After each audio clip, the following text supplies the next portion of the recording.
Hi friends, എല്ലാവർക്കും നമസ്കാരം. ഇന്നേക്ക് സാപ്പാടിൻ്റെ കൂടെയും കഞ്ചിയുടെ കൂടെയും ഒക്കെ சாப்பிட்ற மாதிரி சூப்பர் டேஸ்ட்டில் ஒரு வெண்டைக்காய் மெழுக்கு புரட்டியோட ரெசிபி தான் உங்களுக்காக நான் ஷேர் பண்ண போகிறேன். சாப்பாடிൻ്റെ கூட பிசைஞ்சு சாப்பிட்றதுக்கு ரொம்ப டேஸ்டான இந்த வெண்டைக்காய் மெழுக்கு புரட்டியோட டேஸ்ட்டு சொல்ல முடியாது. ரொம்ப ஈஸியாயும் சீக்கிரமாயும் இந்த மெழுக்கு புரட்டி செஞ்செடுக்கலாம். எப்படி செய்யலாம்னு பார்க்கலாம். அதுக்காக 1/2 கிலோ வெண்டைக்காய் கழுகி க்ளீன் பண்ணி எடுத்துருக்கு, 2 பெரிய வெங்காயம், 2 பச்சை மிளகாய் எடுத்துருக்கு, கொஞ்சம் தேங்காய் சின்னதாக கட் பண்ணி எடுத்துருக்கு. இனி வெண்டைக்காய் நமக்கு கட் பண்ணி எடுக்கலாம். இந்த மாதிரி வெண்டைக்காயை 4 கட் பண்ணி எடுக்கணும். இப்படி 4 கட் பண்ணியதில் அப்புறமா அதை சின்ன சின்ன சின்ன பீஸாக இந்த மாதிரி கட் பண்ணி எடுக்கணும். இப்படி எல்லா வெண்டைக்காயும் நமக்கு கட் பண்ணி எடுக்கலாம். கூட பச்சை மிளகாயும் இந்த மாதிரி கட் பண்ணி எடுக்கலாம். இந்த சைஸில் தான் கட் பண்ணணும்.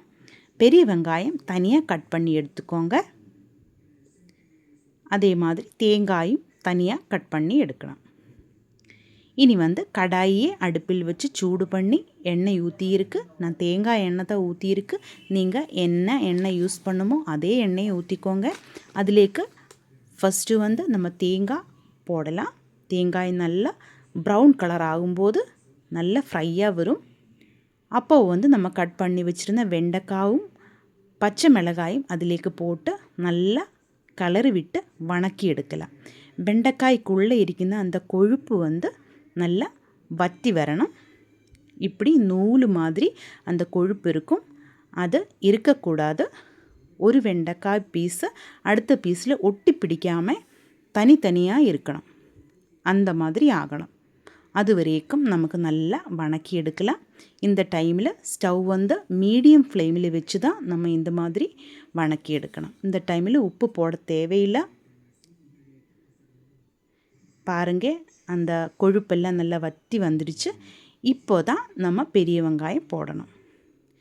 பெரிய வெங்காயத்தையும் போட்டு நல்லா மிக்ஸ் பண்ணி கலர் விட்டதுக்கப்புறமா இதையும் சேர்த்து நல்லா வணக்கி எடுக்கலாம்.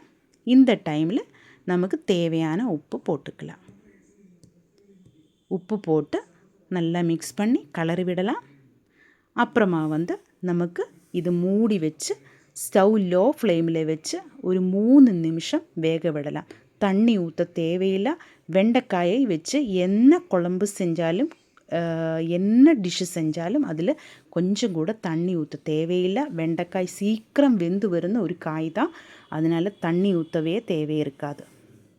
அதனால் நம்ம தண்ணி ஊற்றாமல் இப்படி மூடி வச்சு வேக வச்சு எடுத்துருக்கு. பாருங்கள், வெண்டைக்காய் எல்லாம் நல்லா வணங்கி வந்துடுச்சு. அதில் கலரெல்லாம் சேஞ்ச் ஆகி வந்துட்டு இருக்கு. இப்போ நமக்கு கொஞ்சம் கறிவேப்பிலை சேர்த்திக்கலாம். இனி 1 டீஸ்பூன் வரமிளகாத்தூள் அதிலேக்கு போட்டுக்கலாம். இது காரம் கொஞ்சம் கூட இல்லாத வரமிளகாய் தான். அதே மாதிரி 1/2 டீஸ்பூன் மஞ்சள் தூளும் நான் சேர்த்தியிருக்கு.